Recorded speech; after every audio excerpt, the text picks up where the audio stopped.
আছে না নাই? ও বলে হালাল খাবো বটে, ওটা দিয়ে আমার পেট ভরে না। এই আসনে বসেছি আমি বড় অফিসার, আমার ওটাও লাগবে এটাও লাগবে, আমি এক প্রস্তাবে রাজি না। যদি কোরআন জাননেওয়ালা লোক থাকে, আখরাতে চেতনা থাকে, ওরে পিটাই ওই গু খাওয়ানো যাবে না। ও বলবে আল্লাহ যা দিয়েছে আমি এতে খুশি, প্রয়োজন নেই। ফাইল আটকিয়ে অসংখ্য মানুষের বদ্ধ আমি নেব না। আমাকে তো এই আসনে বসা হয়েছে জনগণের কল্যাণের জন্যই। হযরতে মুআয ইবনে জাবাল রাদিয়াল্লাহু আনহুকে আল্লাহর রাসূল যাকাত উত্তোলনকারী চাকরি দিয়েছিলেন, যে তোমার দায়িত্ব এখন সরকারি রাষ্ট্রের দায়িত্ব, তুমি যাকাতের পয়সা উঠাবা। এই মুআয ইবনে জাবাল যাকাতের পয়সা ওঠার সময় কিছু মানুষ তাকে উপঢৌকন দিত। আল্লাহর নবীকে এসে বলতেন, ইয়া রাসূলুল্লাহ, এই যে এটা আপনার যাকাতের টাকা, আর এটা জনগণ আমাকে হাদিয়া দিয়েছে। নবীজির চেহারা কালো হয়ে গেল, রাগে মেগে বললেন, তাকে চাকরি থেকে ছেড়ে দাও, আমি দেখতে চাই কে তাকে হাদিয়া পকেটে দেয়। এই চেয়ারে আছে বলে জনগণ তারে হাতিয়া দেয়, ঠিক কিনা? যদি কেউ তাকে প্রেম দেখিয়ে ভালোবাসা দেখিয়ে হাদিয়া দেয়, এটা তার সম্পদ, এটা রাষ্ট্রীয় সম্পদ। এই কোষাগারে জমা দিলে রাষ্ট্র যদি তাকে কিছু বোনাস দেয় সেটা ব্যতিক্রম, কিন্তু আলাদা এটা যাকাতের পয়সা, এটা আমার হাদিয়া, ওটা অতিরিক্ত ঘুষ। এই চেয়ার থেকে যাই কামাই করা হোক ওটার নাম কি? বৈধ সরকারি কর্তৃক যা দেওয়া হবে এটা হালাল, আর এই চেয়ার থেকে যা আসবে সবকিছু আমি পকরস্থ করি, ওটা কি? এ সমাজে লোকের অভাব আছে নাকি? আমি দেখেছি কত লোককে বিবাহ শাদীর জন্য অনেকেই বলে, হুজুর একটা বর দেখে দেন। বলে কেমন বর চান? বলে আরে করি মিলি খায়, চাকরি বাকরি হলে হয় ভালো। অনেক লোক গল্পে গল্পে তালে তালে বলে আমার জামাই সফল। বলে কি সফল? বলে সরকারি চাকরি করে, বেতন পায় এত, আউট কামাই এত। আউট কি? গু গু। আপনার জামাই গু খাওয়া, আপনি তিরস্কার মনে করলে করতে পারেন। এরকম অনেক মানুষ আছে নিট অ্যান্ড ক্লিন আয় করে, তাদেরকে দিয়ে মেয়ে বিয়ে দিয়ে চায় না, অল্প পয়সা জীবন চলবে না। এই জন্য ফ্রেশ ইনকাম বাদ দিয়ে এরকম কিছু মানুষের চাপে ওরা বাধ্য হয় খেতে, ঠিক কিনা? বোঝে না যে এই পয়সা আমাকে জাহান্নামে নিয়ে যাবে। এরকম হারাম ইনকামের পয়সা শরীরে ঢুকলে এটা দিয়ে খাদ্য তৈরি, খাদ্য খেয়ে রক্ত হচ্ছে, গোস্ত হচ্ছে, ইবাদত হারাম হবে, সন্তানের হারাম হবে, বাড়ি ঘর হারাম হবে। এই চেয়ারে বসে থেকে আমি জাহান্নামে যাব। যারা এই দায়িত্বে থাকবে, যদি আখিরাতের চেতনা থাকে, কোনো দিন এই লোকগুলো অন্যায় করবে না। আখিরাতের চেতনা কি এমনি তৈরি হবে? কথা বোঝে নাই? এমনি তৈরি হয়? আখিরাতের চেতনা তৈরি করে দেয় যে কিতাব, তার নাম কোরআন। এইটা ছোটকাল থেকে ছিল না। এই যে প্রায় মস্কারির সাথে আমি অনেক জায়গায় বলি, আজকেও বলি, এই যে নির্বাচন আসছেন, নির্বাচনে আমি শুনতে পেলাম মিঠাপুকুরে 11 জন এমপি পদে দাঁড়িয়েছে। কয়জন? আমরা অনেককে চিনি না। এই এমপি প্রার্থীরা, আমি দুর্নামের জন্য বলছি না, আপনাদের বোঝার জন্য বলছি, কতই লোক দাঁড়ালো। এমপি যদি 11 জন দাঁড়িয়ে থাকে, 11 জন মানুষকে মিঠাপুকুরে সবাই চেনে না। কিন্তু ওয়ার্কারি করার ক্ষেত্রে বিভিন্ন জায়গায় যাবে, চায়ের দোকানে বসে বলবে চা খান, আমি ক্যান্ডিডেট, বলবে না? এই যে দেখবেন কিছু কিছু লোক পিছনে ঘুরবে যে ক্যান্ডিডেট সাহেব আসছে, চা খাওয়াও। ক্যান্ডিডেট দেখবেন যে ওয়ার্কার যারা পিছনে থাকে তাদের প্রতিদিন কিছু খরচ দিচ্ছে। মানুষ বলে ওর টাকা খুব, আসর পিছনে যাই, টাকা খাবে, চা খাবে। আপনি কি কখনো খেয়াল করেছেন ও এতদিন চা খাওয়ায়নি? এমনকি যে গ্রামেও বাস করে সে এলাকার লোকের সাথে কথাও বলেনি, চা খাওয়া তো দূরের কথা, কারোর সাথে কথাও কয়নি। আজ এই লোকটা ভোটে দাঁড়িয়ে জায়গা বিক্রি করেছে, ব্যাংকে লোন করেছে, বন্ধুর কাছে টাকা চেয়েছে, বন্ধু টাকা দাও, আমি এমপি পদে দাঁড়িয়েছি। কত লোক পিছনে শখ করে টাকা দেয়, যদি আমার বন্ধু বিজয়ী হয় তাহলে এই টাকা লাভে আসলে তোলা যাবে। বুঝেন নাই? আর আপনার মতো মানুষকে, আমার মতো মানুষকে ডেকে ডেকে চা খাওয়াচ্ছে, হোটেল বরাদ্দ দিয়েছে, প্যান্ডেল করে খাওয়াচ্ছে। আপনি কি জানেন ভাই, যারা বড়শি দিয়ে মাছ মারে, এমনি শুকনা বড়শি ফেলাইলে মাছ উঠে? বড়শিওয়ালা সুন্দর করে দেখুন, ভালো ভালো মেডিসিন দিয়ে সুঘ্রাণওয়ালা খাদ্য মোলায়েম করে বড়শির উপরে লাগাই দিয়ে মাছকে দাওয়াত দেয়, খাও। আপনি কেউ জানেন না এত সুন্দর আদরের খাদ্য তৈরি করেছে, ভিতরে আছে বড়শি, খালি গিলিয়ে দেখো এক টানে মাছ ভাজা করে ফেলবে, ঠিক কিনা? আজকে এই নির্বাচনে দাঁড়িয়ে যারা আপনাকে জোর করে চা খাওয়ায়, প্যান্ডেল করে দাওয়াত দেয়, যায়, এই টাকার ভিতরে আছে বর্ষি। আপনি গিলিয়ে তার পিছনে ওয়ারকারি করে যদি আপনি উপরে উঠাতে পারেন, আগামী 5 বছর আপনাকে টেনে তুলবে হক থেকে। আপনি ওর কাছে গেলে আর কিছুই পাবেন না, বলবে বেটা নির্বাচন করতে 1 কোটি খরচ হয়েছে, বাপের জমি বেশি আগে উঠাই, তোমার পাওনা তুমি আগে নেছো, ঠিক কিনা? জনগণ পাগলি, ভোটের মূল্য বোঝে না, চাই বিক্রি হয়ে যায়। ওই কানাদেরকে দায়িত্ব দিয়ে আমরা সমাজ ব্যবস্থা সুষ্ঠু বন্টন চাই, সুষ্ঠু পরিচালনা চাই। ওদের উজু নাই, গোসল নাই, আখেরাত নাই। জনগণের মাল কিভাবে খাওয়া লাগবে ওটা সে জনমের মতো জানে। আর আমরা না বুঝি ঠেলিয়ে ভোট দিয়ে দিলাম। আমরা ভোটকে বলে কাজে লাগাই। অনেকে বলে যে ক্যান্ডিডেটকে ভোট দেয় জয়ী হয় নাই, অনেকে চায়ের দোকানে বলে আমার ভোট পৌঁছে গেছে, ঠিক কিনা? মানে ভোট জিন্দা হয় কখন? যদি ওরকম বদমাইশ চিটারও হয়, সে যদি খালি গেইন করে বিজয় হয়, ওর ভোট বলে কাজে লাগছে। যত মানুষের হক মারবে, প্রত্যেকটি হকের মারার প্রত্যেকটি গোনা তোমার আমার নামে আসবে, কারণ তুমি চিটারকে ঠেলিয়ে দিয়েছো উপরে, ঠিক কিনা?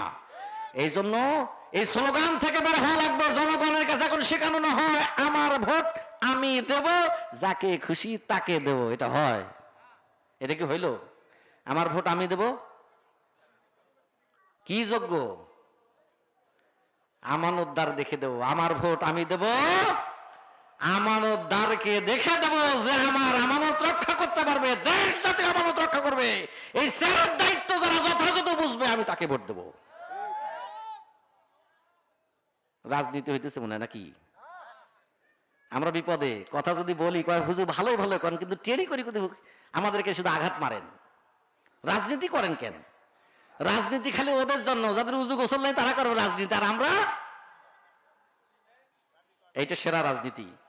জনগণকে যে নীতি বোঝালে জনগণের অধিকার আদায় হয়, সেইটা বোঝা সেরা রাজনীতি, ঠিক কিনা? অতএব কোরআনের চেয়ে বড় রাজনীতি পৃথিবীতে আর নেই। সেইটা আমরা পড়ি না, তাই আমরা বুঝি যারা করাপ্টেড নীতি, ওইটাকে কই রাজনীতি, ঠিক কিনা? ওরা যদি এটা নাই করবে, বাবার জমি বেঁচে গেল মিয়া, ওর ভিতরে ষড়যন্ত্র আছে না নাই?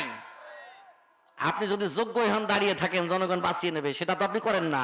নির্বাচনে দাঁড়াইলে খাওয়ার কোনো হুঁশ থাকে না। আপনি এমনি জোর করে খাওয়ানো জনদরদি। ভোটের আগেও খাওয়াই নেই, ভোটের পরেও খাওয়াও না। ভোটের আগেও দেখা ছিল না, পরেও দেখা থাকবে না, ঠিক কিনা? বুঝি নাই। তাহলে আমার বক্তব্য ছিল, আল্লাহ পাক বলছেন 3 শ্রেণীর লোককে জাহান্নামে দেওয়া হবে। 1 নম্বর হলো যারা কুকুর স্বভাবের মানুষ। কুকুরের 1 নম্বর বদগুণ কি? হালাল রেখে হারাম খায়। এই চরিত্রের মানুষ দুনিয়ার যারা আছে, ওদেরকে আল্লাহ কুকুরের সাথে তুলনা করেছেন।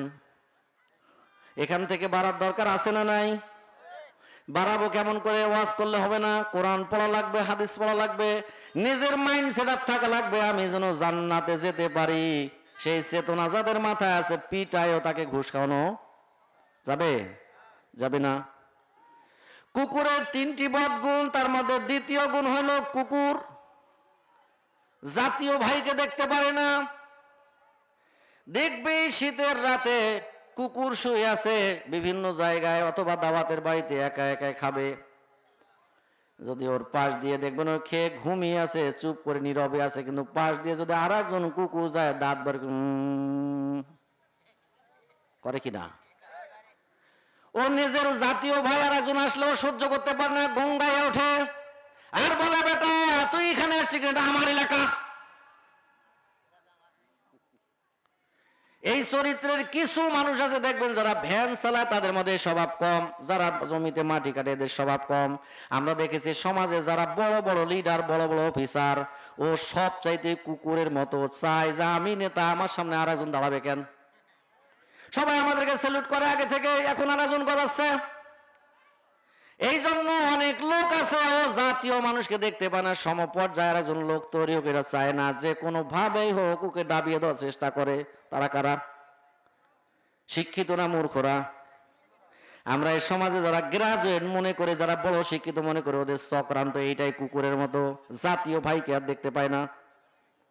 এই স্বভাবের লোক আছে যারা, আল্লাহ পাক বলছেন তারা কুকুরের মতো। তিন নম্বর কুকুরের বদ গুণ, কুকুর সব নিজে পেতে চায়, কাউকে দিতে চায় না। এই জন্য প্রমাণ করবেন, যাদের আশেপাশে দাওয়াতের বাড়ি হয় দেখবেন কুকুর খেতে খেতে পাতাইলে শুয়ে পড়ে, অনেক উৎসৃষ্ট থাকে, খেতে খেতে আর খেতে পারে না। ওই খাদ্য পড়ে থাকবে, যদি আর একজন কুকুর আসে তখন দেখবে আর একজন যদি খেতে চায় ও আরামে খেতে দেবে না, বলবে বেটা ওটা তো আমার অংশ, আমার খাদ্য আমি খেতে না পারলে পচে যাক, তুই আসছিস কে। আর একজন কাকে নীরবে খেতে দেবে না। কিছু শ্রেণীর মানুষ আছে দেখবেন নিজের সম্পদের পাহাড় গড়াচ্ছে, অনেক কিছু সংগ্রহ করেছে, দেখবেন যে আশেপাশে কত মানুষ যে নিজেকে নিজেকে ধনী মনে করে অনেক ভালো মাপের খাবার তারা খায়, কিন্তু পাশে কত মানুষ অসুস্থ, কত মানুষ ভুকা, কত মানুষ কাঙ্গাল।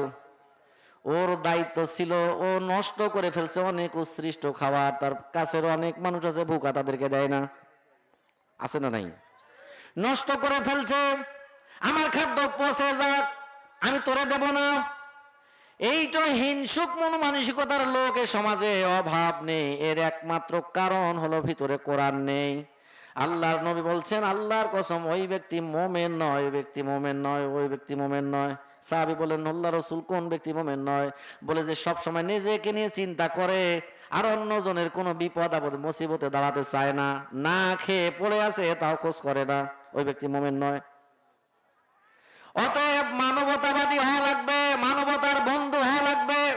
প্রতিবেশী একজন মানুষ অসুস্থ, যদি কেউ খোঁজ না করে, আপনার স্বাবলম্বী অবস্থা আছে অথবা নাই থাকলো, অন্তত তার পাশে যদি বসে আপনি একটু সান্ত্বনা দেন, তাও মনে করবে আল্লাহ ওর ভালো করুক। আমাদের বিপদ আপদে ওই লোকটা কাজে লাগে, প্রায় সময় আসে, দোয়া পাবেন কিনা। কিন্তু কত লোক আছে নিজেকে ধনী প্রমাণ করে, নিজেকে ভালো শিক্ষিত মনে করে, অনেক অভাবে দুস্থ মানুষ পড়ে আছে, কত কোনো সেবা নেই। ও নির্বাচনে দাঁড়িয়ে বলে আমাকে ভোট দিয়ে জনগণের সেবা করার সুযোগ দিন, ঠিক কিনা? ও বলে জনগণের সেবা করবে, আমি তো বুঝি ওই সেবার নামে আছে তোমার ষড়যন্ত্র। তুমি বলছো জনগণের সেবা করার সুযোগ দিন, এটা কাগজের বক্তব্য, কিন্তু আমি বুঝতে পাই তোমার এই লেখার মাঝে আছে জনগণকে মারার সুযোগ দিন, আমাকে ভোট দিয়ে জয়যুক্ত করে জনগণকে মারার সুযোগ দিন। আমরা দেখেছি বিগত সময়ে যারাই বিজয় হয়েছে তারা এমনটা করেছে কিনা, করেনি? অথচ ব্যানার পোস্টার এটা লেখাই ছিল। এই লোকগুলোর ভিতরে একমত, বাইরে একমত।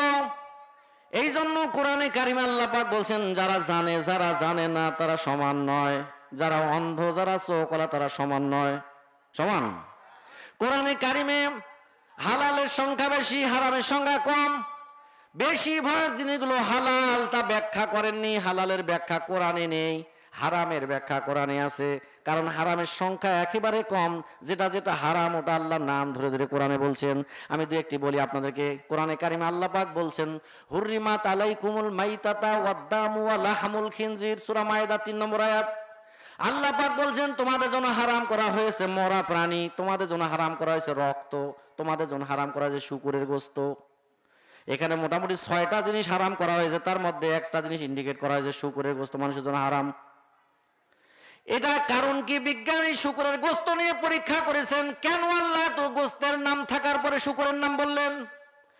তাহলে বোঝা গেল পৃথিবীতে আর যত গোশত আছে সব গোশত হালাল, কিন্তু ও গোশত যদি মানুষের রুচিতে না কুলায় সেটা তার জন্য হারাম।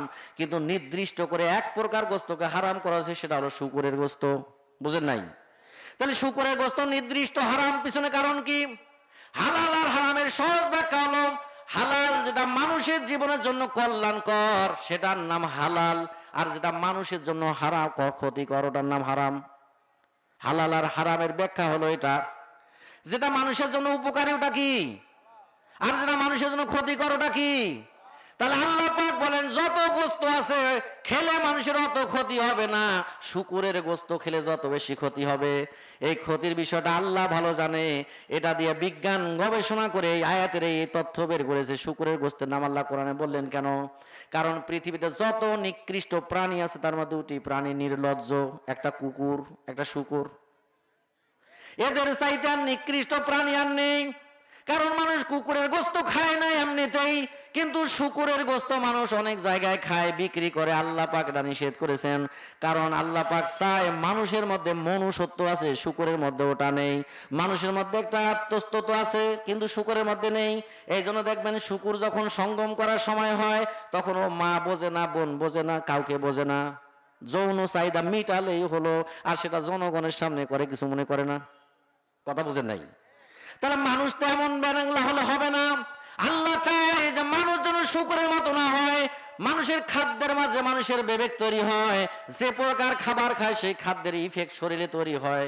এই জন্য দেখবেন কিছু মানুষ গরুর গোশত খেতে পারে, অ্যালার্জি বাড়ে।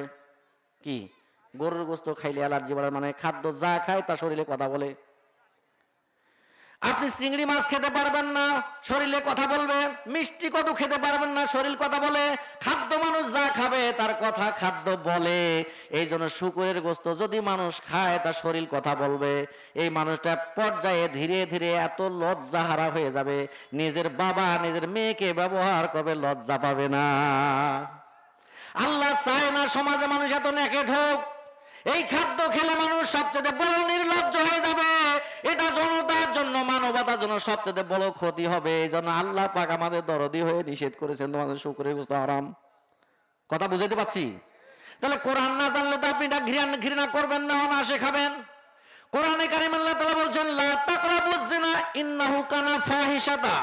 খবরদার জিনা করো না, তো দূরের কথা জিনার নিকটবর্তী হয় না, এটা গর্হিত নোংরা কাজ, কোরআনে হারাম। তাহলে এই কাজ ইন্ডিকেট করে দিয়েছেন আল্লাহ। জেনা করলে মানুষ দুনিয়ায় অনেক বড় বড় রোগের সম্মুখীন হবে, জেনাকারদের জন্য বড় বড় রোগ হবে। যারা জেনার সাথে সম্পৃক্ত তাদের আয় রোজগারে আল্লাহ বারাকা কমিয়ে দিবেন, মান সম্মান কমিয়ে দিবেন, চেহারা সৌন্দর্য কমিয়ে দিবেন। সমাজের সবচাইতে বড় বড় রোগ হবে, তার চিকিৎসা আবিষ্কার হয় নাই। মানুষ যেন তো বড় বড় রোগে আসক্তি না হয়ে যায়, সেই জন্য জেনা নামক এই কাজটাকে কোরআনের নাম উল্লেখ করে হারাম করেছেন। কোরআনে কারিমে আর একটা আয়াত আল্লাহ তাআলা বলছেন, ইন্নামাল খামরু ওয়াল মাইসিরু ওয়াল আনসাবু ওয়াল আজলামু রিসসুম মিন আমালিশ শাইতান। আল্লাহ পাক বলছেন তোমাদের জন্য হারাম করা হয়েছে মদ এবং জুয়াকে। এটা হারাম, নির্দিষ্ট নাম দেওয়া হয়েছে। জুয়ার নাম আপনি জুয়া কি দিয়ে বুঝবেন? যারা 10 টাকায় বিল্ডিং বাড়ির স্বপ্ন দেখে বলে যদি লাইগা যায়, এক টিকিটে যদি একটা 5 তলা বিল্ডিং পাই, আছে না নাই? এটা লোভ, অসম্ভব। 10 টাকা কি 5 তলা বিল্ডিং পাওয়া যায়? আজকে এই ছোট্ট 10 টাকার লটারি যেটা করে, এই আশায় যারা করে, এটা হলো জুয়া। যারা জুয়া খেলে, এটা মানুষ যেন কোরআনের সাথে আল্লাহর সাথে দুশমনি করছে, হারাম কাজ। খবরদার ভাই বোন, আপনাদের কাছে আমি কোরআনের এই আয়াত বলছি, সূরা মায়েদার, এটা 90 নম্বর আয়াত। এই জুয়া নামক কাজ ওটা বড় জুয়া, ছোট লটারিটাও জুয়া। যদি ভাগ্য পরিবর্তনের জন্য হয়, এটা যদি আপনি করেন, তার নামাজ রোজা কবুল হবে না। আপনি জুয়া খেলছেন। আপনি সেই দিন আমি রংপুর শহরে এই লটারি কয়েকদিন আগে গেল, একজন অটোওয়ালার কাছে বসলাম, যাচ্ছি আর গল্প করছে। কয় ভাই, যেই দিন থেকে শুরু হয়েছে এদিন পর্যন্ত কামাই টাকা সব লটারি শেষ করছি, একদিনও কিছু হয়নি। আমি বলছি তোর কপালে জীবনে হবে না, সারা জীবন তোর এত লোভ। আল্লাহ তোর সুস্থ রেখেছে, তুই প্রতিদিন বাড়াইলে 1000 টাকা কামাই করতে পারে, তাতে খুশি না? যদি লাইগা যায়, তাহলে ইনকাম পয়সা হারাম পথে ব্যবহার করছে, ছোট জুয়া খেলছে, ওর বউ বাচ্চা সহ সবাই অশান্তিতে পড়বে, কারণ কোরআন বিধি আমল